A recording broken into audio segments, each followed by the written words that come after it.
Bueno, gracias por estar acá. Y hoy vamos a hacer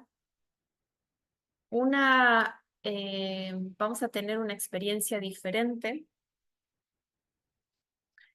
que es parte de la currícula que le sigue al plan de la Ayurveda.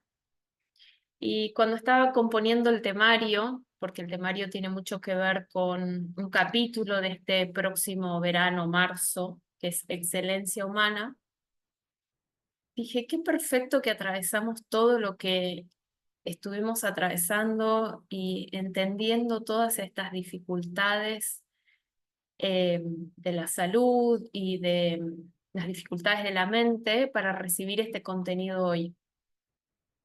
Así que ya quiero anunciar que hoy es la anteúltima clase donde se va a tocar y voy a abrir ventanitas del tema de excelencia humana, que va a ser un capítulo del viaje de marzo. Y la siguiente sesión y última va a ser el 10 de noviembre, donde vamos a tener clases con un profesor que va a hablar de lo que enseñó, lo que trajo Sri Aurobindo. Entonces, vamos a largar con esta presentación. ¿Cómo va a funcionar esta presentación? Me hice una polla, apoyar la mente. Voy a ir leyendo una secuencia. ¿Y qué tiene? Espera, a ver, voy a preparar porque si no es muy difícil. De vuelta.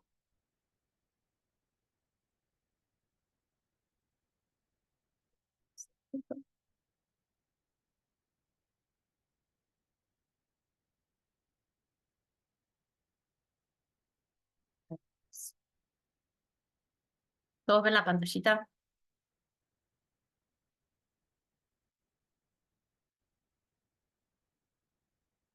La charla de hoy va a tener dos partes. Una, vamos a hablar de la vida de Sharmacharya y el mensaje de India al mundo. Y la segunda parte vamos a escuchar una introducción de una clase de excelencia humana por parte del doctor Chinmay Pandya. Si me permiten, quiero decir que el resumen de la vida de este señor, que es el abuelo de Chinmay Pandya, el profesor que nos va a enseñar en la universidad, es un extracto de puntos icónicos de la vida, de su libro biográfico, y la charla tiene un poquito como eh, objetivo poner en situación a aquellos que quieran viajar en marzo y lleguen a la universidad para comprender el campus y la sabiduría que ofrece el lugar, y para los que no van a viajar, se nutran de una historia de vida sumamente enriquecedora, que este fue el propósito por el cual él escribió su biografía. Él dijo, para todo humano corriente que quiera entender su camino espiritual, yo cuento mi vida para ver si encuentran referencias. Entonces, bajo ese lema, yo quiero compartirles estos milestones, esas piedras importantes, fundacionales en la vida de Acharya, poner en perspectiva un poco lo que India representa para el mundo, la luz en este momento que se presenta entre tanta calamidad y tanta desesperanza, y transitar por ahí. Así que esa es la invitación del día de hoy. Voy a empezar entonces contando y voy a ir leyendo ni más ni menos. Acharya nació en 1911 y desencarnó en 1990. Él no se definía como una persona iluminada. Escribió más de 2000 y algo de libros, casi 3000, y solo en 1984 es cuando él se decidió a escribir su autobiografía para inspirar a otros buscadores. Él narra sus eventos fortuitos, las señales, las penitencias y todos los logros, pero no hace en el libro ninguna mención a los milagros.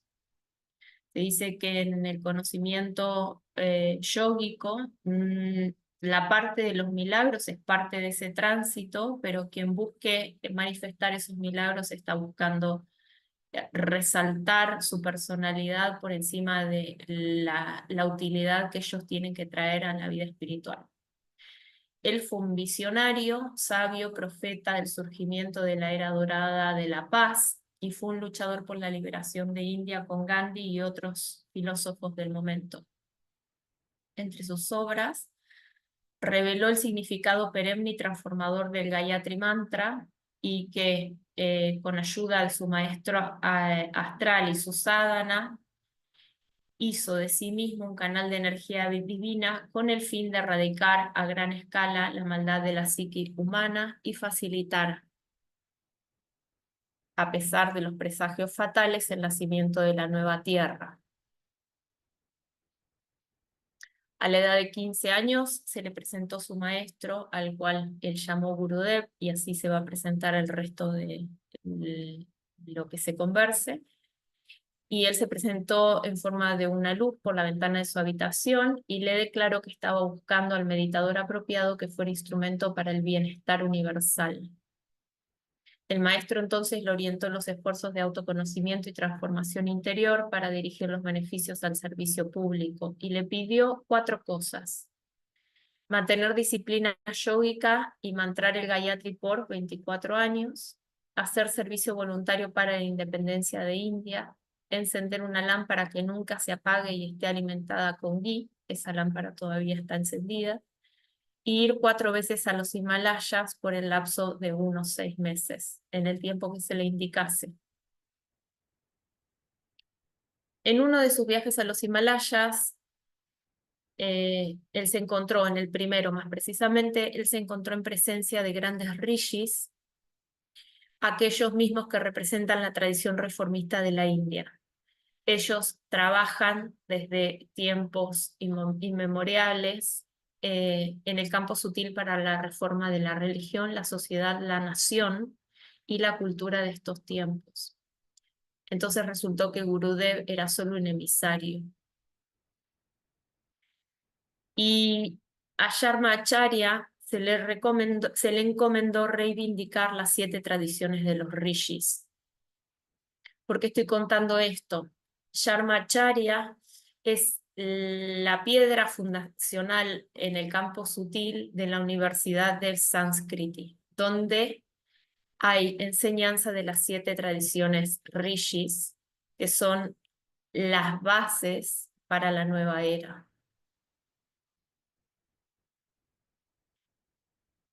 Gurudev entonces le explicó esto: las peregrinaciones a los Himalayas son para equiparte y recargarte espiritualmente para las tareas de los cambios de era. Los desafíos viviendo a la intemperie entre animales salvajes fue enorme y el desarrollo de fuerzas mentales para no quebrarse fue la enseñanza. Entonces Gurudev le señaló 3 cosas. 1, cómo usan los sabios las energías sutiles para resolver problemas corrientes, extinguiendo las fuerzas maléficas y estableciendo un estilo de vida divino. 2, entender que se es un instrumento en las dimensiones de la tarea divina. Y 3, tomar los aprendizajes de las derrotas frente a las fuerzas del mal. Tomar los aprendizajes en las derrotas frente a las fuerzas del mal. Por ejemplo, él dice: luché simultáneamente con 2 fuerzas en contra de mi potencial espiritual, mi debilidad interna y la presión familiar. En su segundo viaje a los Himalayas, por indicación de Gurudev, Acharya ofreció a los rishis plantar las semillas en un campo espiritual próspero y solicitó ayuda para regarlas y que prosperen de manera tal que el mundo vuelva a florecer con la fragancia divina, frente al encargo de que estaban muriendo las tradiciones sabias. Entonces ese fue el plan de la construcción de Shantikun. Shantikun es el lugar donde está en la universidad que estoy hablando. En aquel encuentro se le pide que deje Mathura. Mathura fue el primer lugar donde él inicia su gestión de revolución. Él había establecido una revista que imprimía 100.000 ejemplares al mes y había empezado, y esa revista había empezado con los primeros actos de revolución que llevaron a la independencia de la India. Estamos hablando, recordemos, de una revolución de conciencia mediante la educación de las masas. Recuerden que India se libera a través de la paz.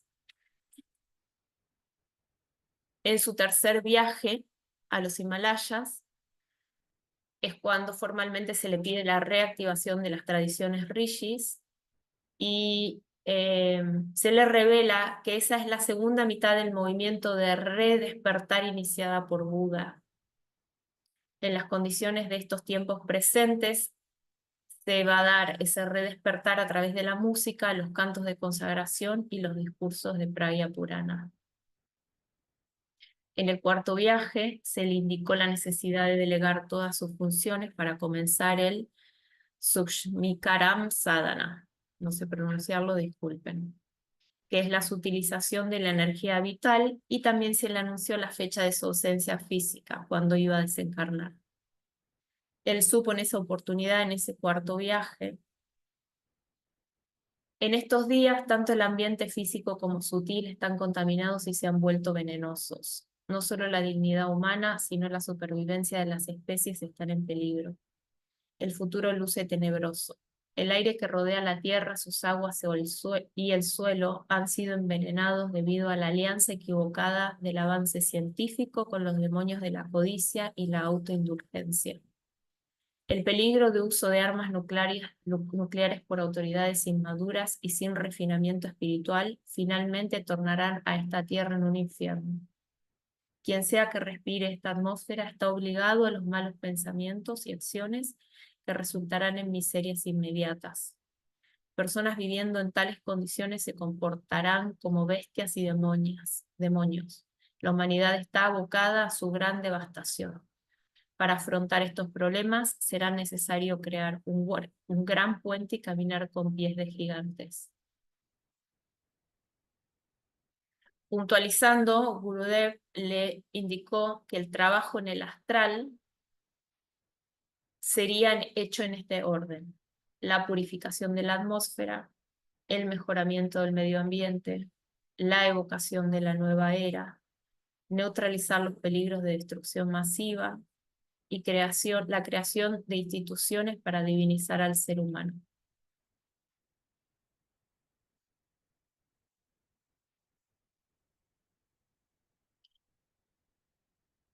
Mm, Me estoy sintiendo sola, entonces voy a hacer un stop sharing y quisiera abrir el micrófono por si alguien tiene algo para comentar, o el que quiera comentar alguna cosa. Si falta contexto para lo que estoy dando, si se entiende de lo que hablo. Está perfecto. Yo estoy como wow, porque últimamente, o sea, lo que hice es tan actual. Es eso, Eh, yo estoy como asombrada. Es relativamente actual porque su biografía la escribió en 1984. Solo que Pero digo, la 2024. mayoría no estábamos despiertos a la realidad, no mirábamos con esos ojos, ya todo estaba pasando hace 40 años, pero parece que está hablando de hoy. Sobre todo lo que hice de la atmósfera y los temas actuales, sobre la vacunación, sobre todo lo que están contaminando el medio ambiente, lo que respiramos, el agua, la comida. Mm, sí, bueno, gracias por ese aporte. Antes de que avancemos, ¿alguien más quiere compartir algún sentimiento?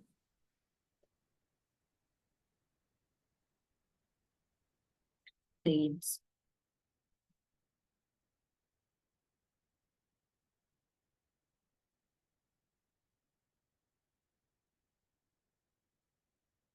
acá se habla mucho y los filósofos hablaron mucho del renacimiento.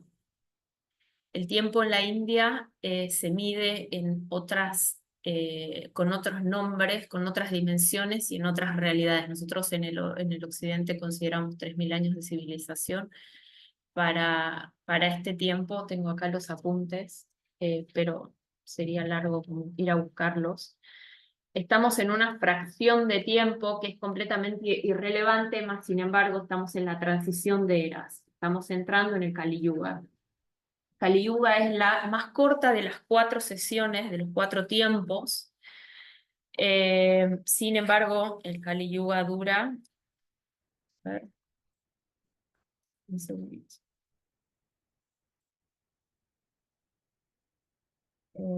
El Kali Yuga dura 432.000 años, nada más, y es la más cortita de todas. Y entre periodos, entre ventanas, hay renacimientos. Entonces, según estos filósofos, estamos esperando ese renacimiento. Y acá cita específicamente la importancia de la liberación de India. Fíjense lo que dice Sri Aurobindo. Sri Aurobindo era también un luchador del tiempo de Gandhi. Necesitamos saber que la liberación de la India no la hace Gandhi solo, la hace una cantidad de líderes espirituales que mediante la educación conducen un movimiento de conciencia que libera sin guerra. Entonces Sri Aurobindo escribe esto en relación al renacimiento de la era para toda la humanidad. Este renacimiento, este nuevo nacimiento de la India, debe convertirse en algo de inmensa importancia, tanto para ella misma como para el mundo. Para ella misma, por todo lo que significa la recuperación o el cambio de su antiguo espíritu y de sus ideales nacionales. Para el mundo, por las posibilidades involucradas en el surgimiento de una fuerza que en muchos aspectos es diferente a cualquier otra nación y cuyo genio es muy diferente de la mentalidad y del espíritu que hasta ahora ha gobernado la idea moderna de la humanidad. Y probablemente no esté tan lejos de lo que se prepare o lo que se prepara para gobernar el futuro. Lo que quiere decir, en otras palabras, es que la forma en que se libera y la posibilidad que tiene India es un indicio, un indicador de una mentalidad nueva para esta humanidad. Cita, gobernar el mundo, la idea, una idea que se prepara para gobernar el mundo. Vamos a entrar un poquito en el tema de la universidad, pero olvídense que estoy hablando de una universidad específica. Vengamos en el envión de la historia de un hombre corriente que elige una vida sádvica, una vida de estudios, una vida dedicada, que tiene la fortuna de encontrar un maestro que lo guía y que planta semillas escribiendo esos 3.000 libros donde define y habla absolutamente de todos los aspectos del hombre, de la humanidad, de la sociedad, hasta cómo dirigir una casa. Cita absolutamente todo. Entonces, cuando más llevado a contexto, cuando se habla de la necesidad de una educación, esta forma de la universidad es una variante de una educación que puede tener 1.000 formas. Quiero que observen nada más el espíritu de la institución para constatar si no es un signo de un posible renacimiento.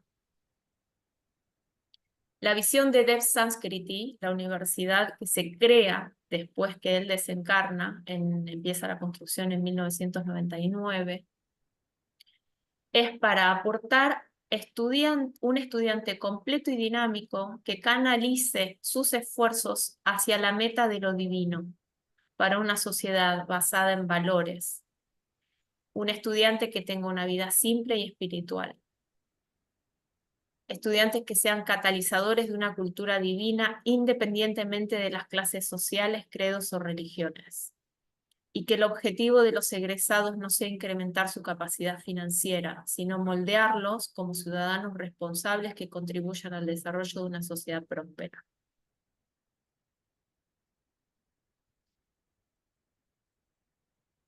Vamos un poquito a los hechos. La semilla, como conté, la intenciona Acharya en esta orden de reivindicar las tradiciones de los rishis. Dicho de otra manera, la humanidad se perdió porque no atendió las enseñanzas anteriores. Entonces a él se le es encargado reivindicar esas tradiciones. Más sin embargo, es la esposa la que detecta las vibraciones espirituales de un lugar físico en concreto que se llamaba Shantikun, que es donde está emplazada la institución. La construcción comienza en 1999, se constituye como la entidad educativa mediante un acta el 22 de enero de 2002 y actualmente está reconocida por la Comisión de Universidades de la India, es certificada ISO 9001 y está acreditada por la ANAC con el nivel B de calidad de institución, vendría a ser. La misión es unir la educación contemporánea con la formación espiritual para formar graduados completos, competentes y personalmente elevados, con una comprensión y experiencia de transformación espiritual de base científica y un poderoso impulso para utilizar sus dones para promover el bien mayor de la sociedad. Chan.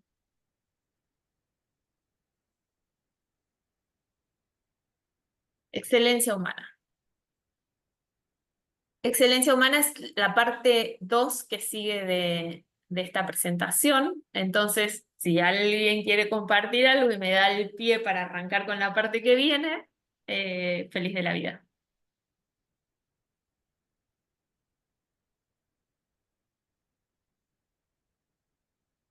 Ahí. Tiene una onda, chicos. No, bueno. Sigo. Cuento un poquito cómo se va a desarrollar la segunda parte. No quiero insistir, pero necesito contextualizar lo siguiente. Recuerden que nosotros somos una agencia de viajes y lo que hacemos es un gran educacional para que la experiencia de India sea más rica. Más sin embargo, todo esto está abierto a todos y es gratis. Durante la pandemia, el grupo que se quedó y no pudo venir a la universidad, empezamos a estudiar cosas de la universidad, por decir, hagamos algo para usar el tiempo, y desarrollamos un método muy básico, muy precario, que es videos que había subido la universidad durante la pandemia, los empezamos a traducir.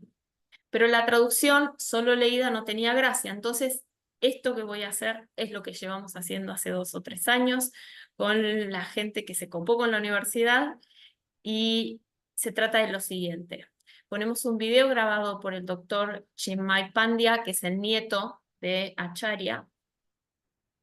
Él, por unos minutos, esboza una idea, yo corto y leo la traducción que está escrita. No, los textos son muy largos, no hago una traducción en línea porque sería sobreponerse con todo. Así que arrancamos ahí y la clase esta dura 1 hora y media. Yo voy a traducir solamente 13 minutos, pero esos 13 minutos los quiero arrojar por varios motivos. Uno, es una introducción del temario de qué es excelencia humana a los ojos de toda esta sabiduría desarrollada, puesta en una forma de una universidad, llevado a una clase, que nos haga sentido a todos, los de Occidente, los de habla hispana, los de... ¿Sí? Entonces, es una introducción a un entendimiento, es la posibilidad de conocer a Chinmay. Y es hacer un toque con la vibración de ese contenido, porque las clases que vamos a tener en la universidad por una semana es esto, una charla. No es que hay que dar lecciones ni anotar de pizarrones más. Él dice, cuando lo escribiste, lo llevaste al intelecto. y este contenido te tiene que entrar acá. No importa si lo podés repetir, porque acá no estás aprendiendo para enseñar a nadie, acá estás aprendiendo para que tu corazón lo comprenda y después vos le encuentres tu forma, ¿sí? Así que, como la invitación sigue siendo 10 de la mañana, siéntate y relájate, recibe contenido. El que tenga ganas, cierra los ojos, escucha. Es un contenido elevado. Yo lo traduje como 2 o 3 veces, por lo cual para mí es muy lindo volver a escucharlo. Y va a arrancar.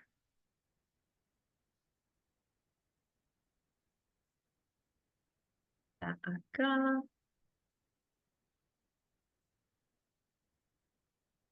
Voy a necesitar una notita en los mensajes, Ange, si me podés poner si se escucha solo para estar seguros de que estoy correcta con la transmisión. Si me haces ese favor. Este es el doctor Chimay.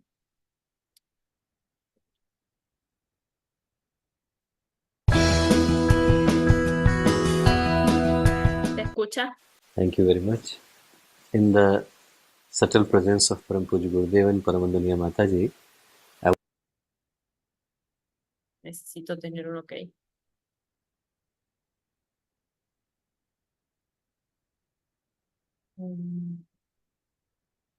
Sí, se escucha. Perfecto.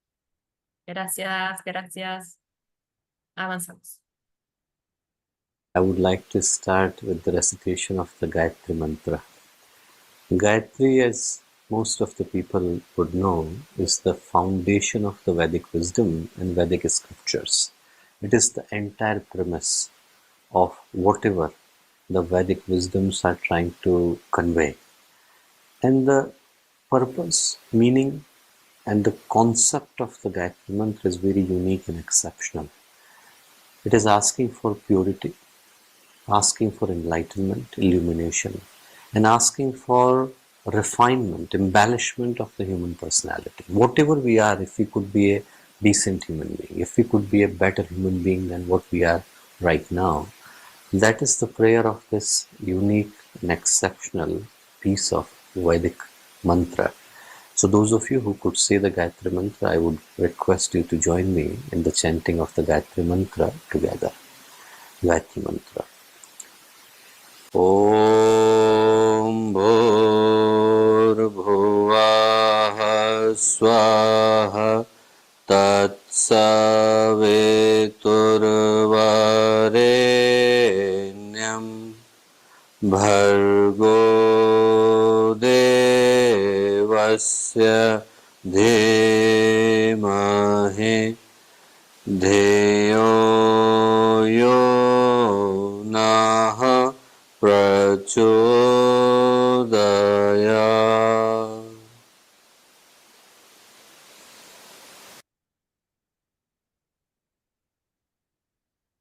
Empiezo con la traducción entonces.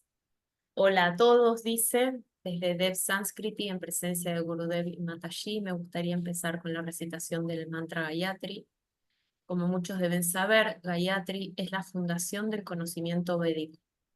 Es la completa promesa de lo que la sabiduría védica está tratando de convenir.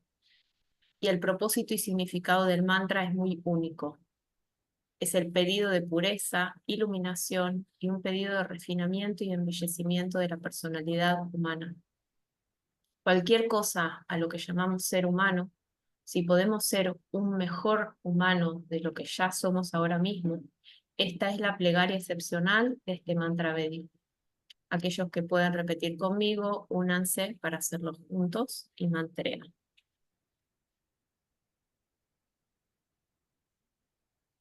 In the subtle presence of Param Puja Gurudev and Paramandaniya Mataji, on this very special and unique day, then when we are discussing very interesting concept, the concept of the human excellence. And to understand the background behind the human excellence, it would be important for us to teleport ourselves. If we just think like 2400 years ago, when many of the Indian wisdom traditions were just being implemented and executed, Yoga Sutra was being written by Patanjali, Ayurveda was being given birth from Charak and Shushruta. Kautilya was writing the Arthashastra. And that time, India had about 32 different schools of philosophy, including the major ones like Yoga, Sankhya, Vedanta, Mimamsa, Nyaya, Vaisheshik. And all of them, if we try to understand that why there were so many different schools of philosophy, why there were so many different faith traditions, what was the end point, what was the pinnacle, what was the summit that they were trying to look for, and we would understand that each of them, whether it was yoga or whether it was Vedanta or whether it was Sankhya or whether it was Tantra, they all were asking for one single end point, that was the human purification. That was to reach to the final frontier of the human adventure, Paramatma. Whether we reach through the path of Nirvana or Moksha or Kaivalya, it becomes immaterial, but the end point was there. The destination that each of them were looking for is the last possible point that a human soul can reach, whichever the mode and medium is. En presencia sutil de Gurudev y Mataji, en este único y especial día estamos charlando de conceptos únicos, conceptos sobre la excelencia humana. Y para entender el background por detrás de esta excelencia humana, será importante para nosotros transportarnos en el tiempo. Si pensamos en 2000... Espere.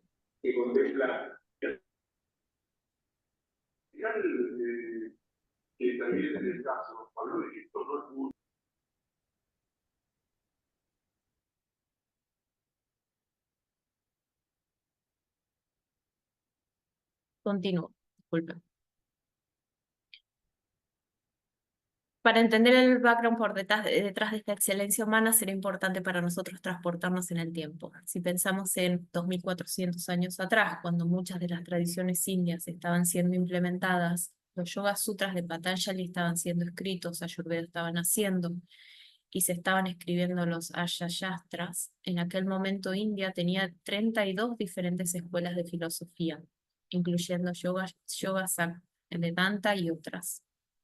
Todas ellas, si tratamos de entenderlas y saber por qué es que había tantas escuelas filosóficas, por qué tantas tradiciones, cuál era el punto de llegada de ellas, la cumbre a la que estaban aspirando, entenderíamos que cada una de ellas, yoga, Vedanta, Sang, Tantra, todas estaban preguntando una sola cosa: ¿cómo se puede purificar? ¿Cómo se puede alcanzar la última frontera de la aventura humana, Paramatma? Alcanzarlo a través del camino del Nirvana, Moksha o Kabbalah hacia la materia. Pero el punto de que hay un destino, que cada uno está buscando ese último posible punto que el alma humana puede alcanzar, es el motivo de todas esas escuelas.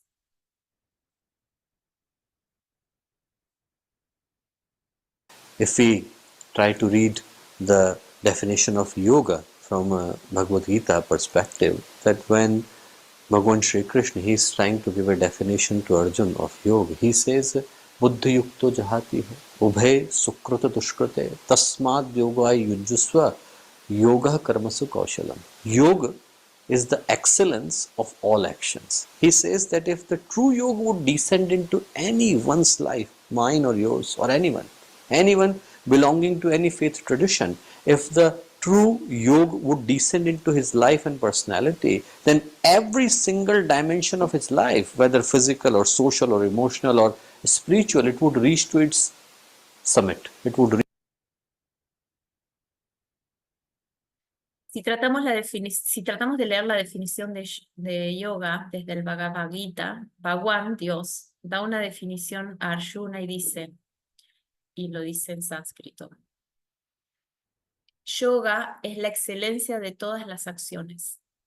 Si el verdadero yoga desciende en la vida de alguien, cualquiera, la tuya, la mía, no importa la tradición de fe que persiga, si el verdadero yoga desciende en esa vida, en esa personalidad, cada dimensión singular de esa vida, emocional, física, social, espiritual, alcanzará su cumbre, alcanzará su Everest. Reach to its Everest. That is the purpose of the human excellence, is to unleash the last possibility of the human life. human life that we have got? Gurudev used to say, either by default or by blessing. If it is by default, then there is no harm in wasting this opportunity.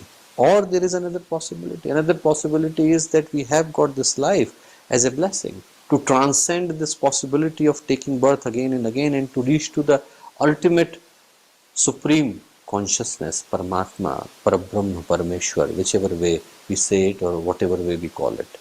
And El propósito de la excelencia humana es liberar la última posible posibilidad, es liberar la última posible posibilidad de la vida humana que obtuvimos, esa que Gurudev suele decir por error o por bendición. Si es por error, entonces no hay daño en intentar una oportunidad.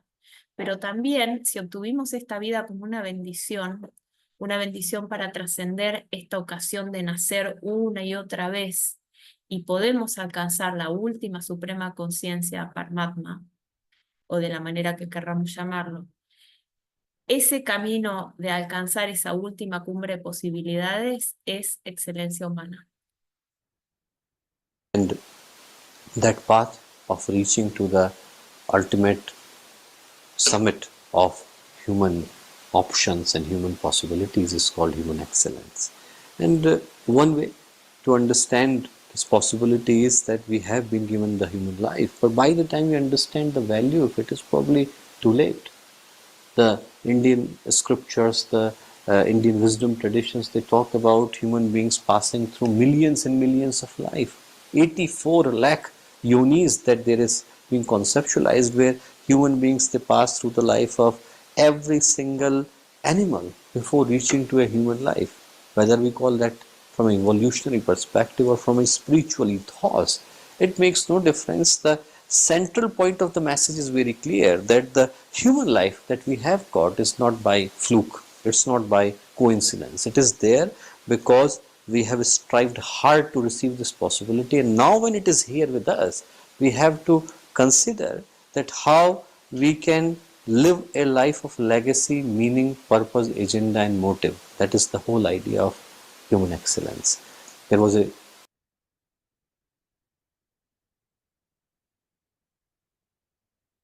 Pero para el momento que entendemos el valor de la vida, probablemente es muy tarde. Las escrituras indias y tradiciones hablan de que los humanos pasan por millones de vidas. Está conceptualizado que el alma pasa por cada uno de los animales como encarnación, antes de encarnar como humano. Aunque lo miremos desde la perspectiva de evolución o desde la ética espiritual, no hace la diferencia decir que el punto central del mensaje es claro. La vida humana que obtuvimos no es por error, no es una coincidencia. Está ahí porque estuvimos tratando duro para obtener esta posibilidad y ahora que la tenemos aquí con nosotros, nosotros tenemos que considerar cómo vamos a vivir una vida con legado, significado, agenda, propósito y motivo. Esa es la idea central de la excelencia humana. beautiful story mentioned in the Indian folk tales, and the stories of a young man who read somewhere. He read that next to the river that he was living by, there were millions and millions of stones, and one stone was the stone of Paras. And Paras is a mythological stone. The idea was that if you touch that stone to any metal, then that metal would turn into gold, and all the stones would look the same. So how would you know that which of them is the stone of Paras? So he made a habit. Every morning he would go with iron powder on the left hand, he would pick up the stone, touch it. Here it turns into gold, fine. Now throw in the water. So he won't have to pick up the stone again. And as it happens in the human life, it became a habit. A week on, without any problem. Just like we live the human life, every morning we are getting up, getting ready, going to work, coming back. And then after a while we completely forget that why we are repeating the same routine. Life becomes like a zombie, and same thing happened to him. He was repeating the same routine, going in the morning, picking up the stone, touching it here, throwing in the water, forgot why I was doing it. A week went, a month went, a year went, 20 years went. 20 years later, once he picked up the stone, touched it here, throwing the water, looked at the iron powder, turned into gold, but the stone was gone. Same is with the human life. By the time you understand the value and worth of it, by the time you understand the significance and importance of it, it's too late. The stone is gone. That mythological stone of Paras is the human life. By the time we understand that same human life we could have used and employed and utilized to live a life of meaning, purpose, leaving a legacy. We are not here to increase the population of the planet. We are here to leave a legacy. We are here to leave a message. And that is the central message of all wisdom traditions of India, and I'm sure of all Greco-Roman, Latin, all major philosophies. They have been calling about the same thing, that remember the worth of human life that you have been given. So one idea to create. Hay una historia hermosa, la historia de un hombre joven quien leyó en algún lado que al lado del río donde él vivía había millones de piedras y una de ellas era Paras. Paras es una piedra mitológica que dice que si toca cualquier metal se convertirá en oro. Pero entonces todas las piedras lucían igual, ¿y cómo saber cuál era Paras? Entonces él tenía un hábito, iba con polvo de hierro en la mano, agarraba una piedra, tocaba, y si se volvía oro, bien, y si no, la volvía a arrojar al río.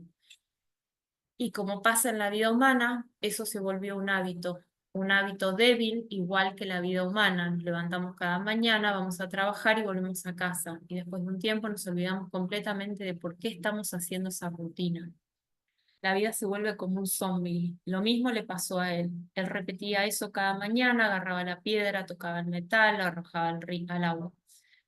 Él mismo se olvidó por qué estaba haciéndolo. Pasó una semana, un mes, un año, 20 años, y un día agarró la piedra, tocó el metal y la tiró al agua. Miró el hierro, que se había convertido en oro, pero ella había tirado la piedra.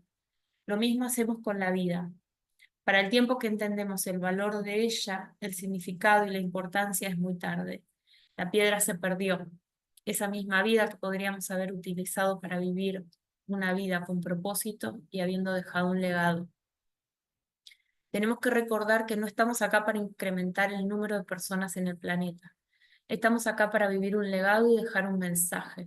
Ese es el mensaje central de las tradiciones de la India y estoy seguro que las principales filosofías, griega, latina, latín, han estado alrededor de la misma cosa, recordar el valor de la vida humana. La idea de esta presentación es recordar la belleza de la vida y cómo podemos vivirla con significado y propósito. This presentation was to remember the beauty of human life, how we can live it with the meaning and purpose. And second was, of course, a personal reason to create it. And the story goes long time ago when I was working in a hospital in London. A young boy, 27 years old, he presented to our clinic and he had multiple issues. One of the issues that he had is that he developed a habit of taking cocaine. And if somebody is taking cocaine for a long period of time, especially if he's snorting it, then one of the problems they develop is that they develop Lilliputian hallucination. The word comes from Lilliput. Gulliver in Lilliput, you may have heard this story.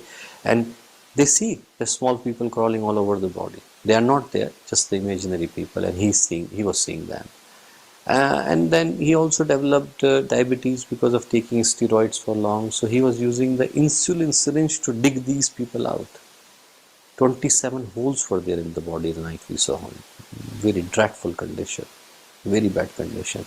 Took like 3 months to get him better, and 3 months were horrendous because every single day he would fight with the medical staff because he wanted to pull every single thing out. He did not want to do anything, and very, very difficult time that we had.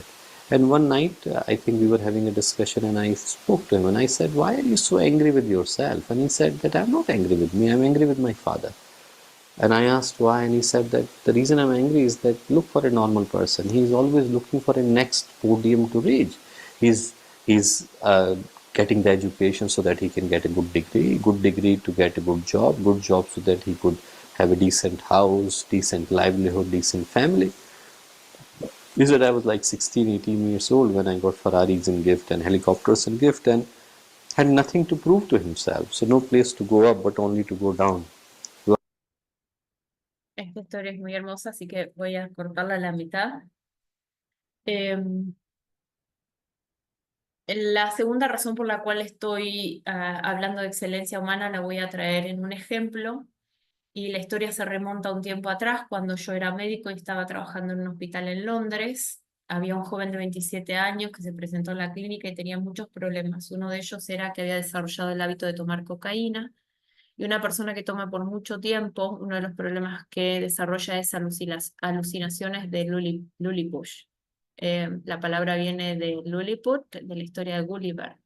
Habrás escuchado esa historia, que son pequeñas personas que a uno lo llaman y él las veía en todo su cuerpo. Ellas no estaban ahí, era gente imaginaria, pero él las veía. Entonces también tenía diabetes y estaba usando unas jeringas de insulina para sacarse esa gente. Tenía 27 hoyos en el cuerpo, una condición bastante terrible. Tomó 3 meses mejorarlo, que fueron horrorosos porque cada día él peleaba con el staff médico porque él quería sacarse todo eso de encima, toda esa gente de encima. No quería hacer nada de lo que nosotros le decíamos, era muy difícil. Una noche estábamos charlando y yo le pregunté, ¿por qué estás tan enojado contigo? Y él me contestó, no estoy enojado conmigo, estoy enojado con mi padre. ¿Y por qué? La razón es porque él no es una persona normal. Él siempre está buscando el próximo podio a subir. Él obtuvo educación para tener un título, luego un buen trabajo, una casa decente, un buen vecindario, una buena familia. Yo tenía 16, 18 años cuando obtuve mi primera Ferrari como regalo y además un helicóptero. Yo no tenía nada para probarle a él. No había ningún lugar donde yo pudiera ascender. Entonces mi vida tomó el camino de descenso. Life took a path of decline. So I said, your father may not be responsible for it. It was not his intention to destroy your life. He did not want to annihilate it. He wanted to help you, but unfortunately, it has taken that path. But even if your life is bad, as you say it is, you need to think that whose responsibility it is. Are you gonna live your life blaming your father for it, or are you gonna take the responsibility for it? That's it. Did not see him again. 3 years later, he wrote a letter from South Africa saying that night when we had that discussion, it was really, it pinched my heart, he said.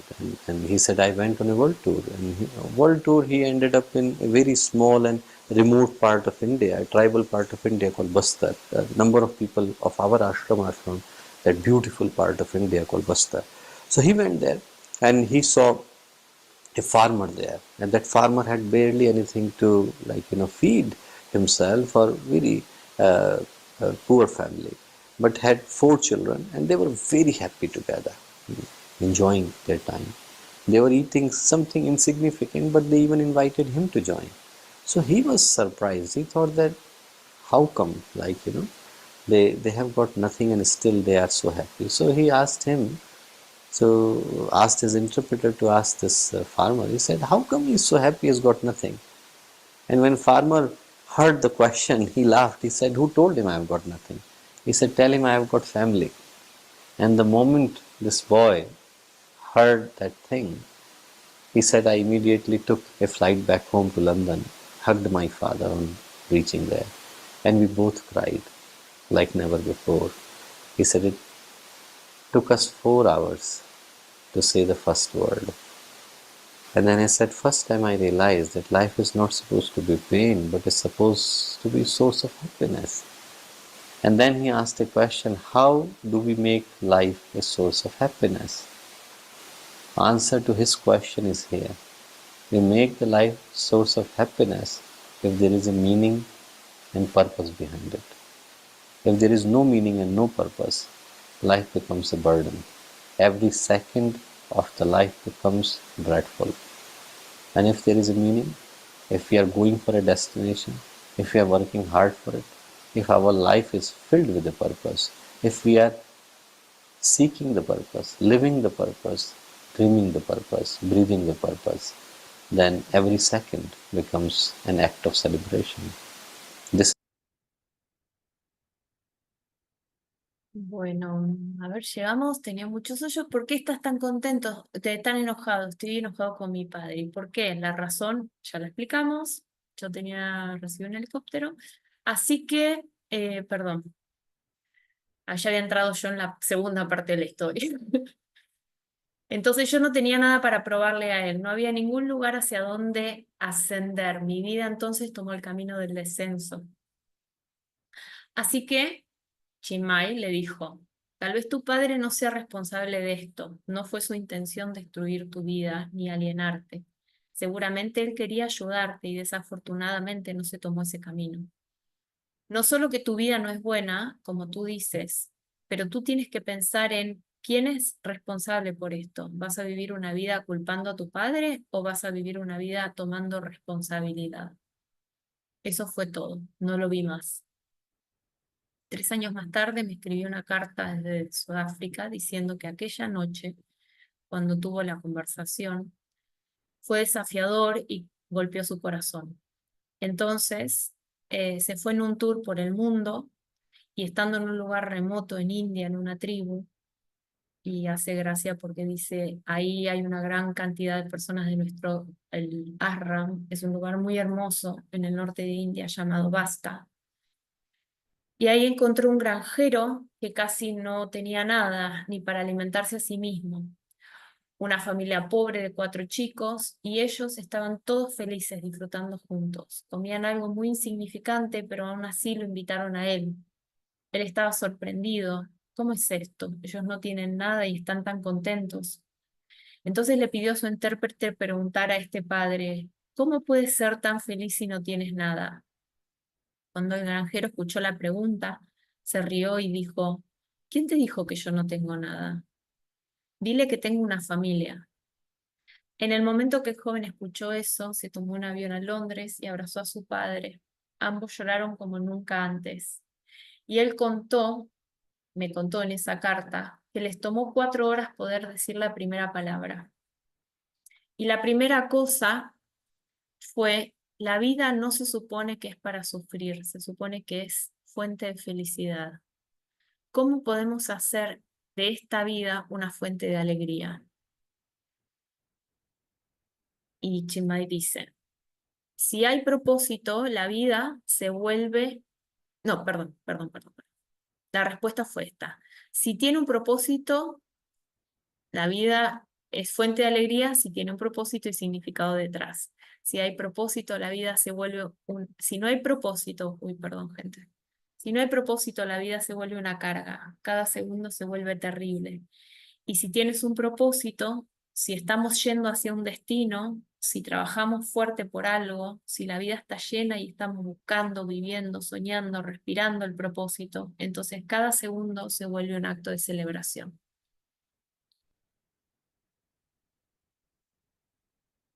Y acá vamos a despedir la secuencia porque dura muchísimo más y hay todo un desarrollo muy hermoso. Y bueno, ahora sí ya quería abrir el micrófono y si tienen ganas de compartir algo, porque empezamos como a cerrar la sesión. La idea era dejar plantada una semillita de luz frente a todo este momento, al cual creo que no podemos ser imparciales ni vernos afectados, como decía Acharya, el solo hecho de respirar este aire ya nos condena de alguna manera.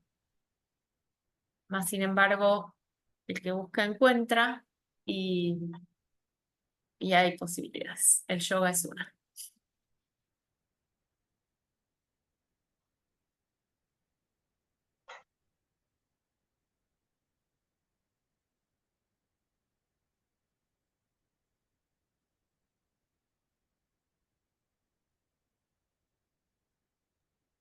Gracias, Flor. Hola, André, Sí, y a todas. gracias.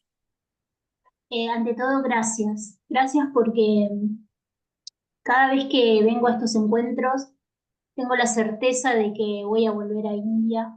No sé, no es racional, es como si lo sintiera ya en el cuerpo, en cada parte, ¿no? Y, y me hace sentido todo lo que pusiste hoy.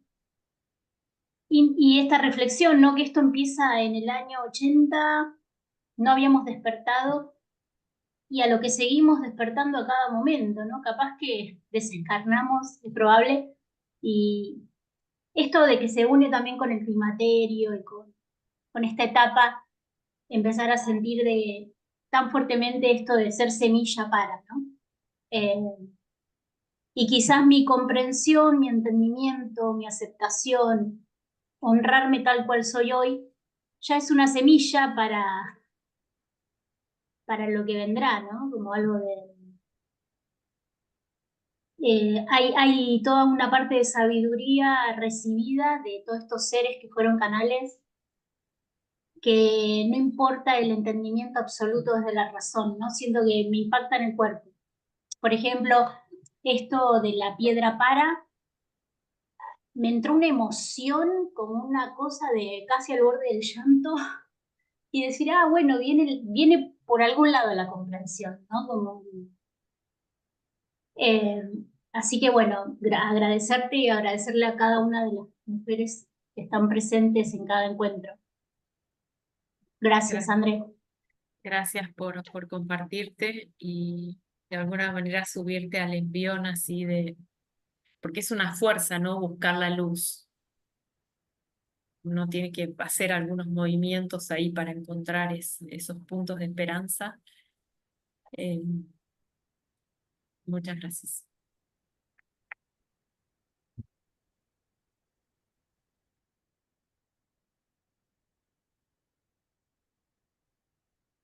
¿Alguien más?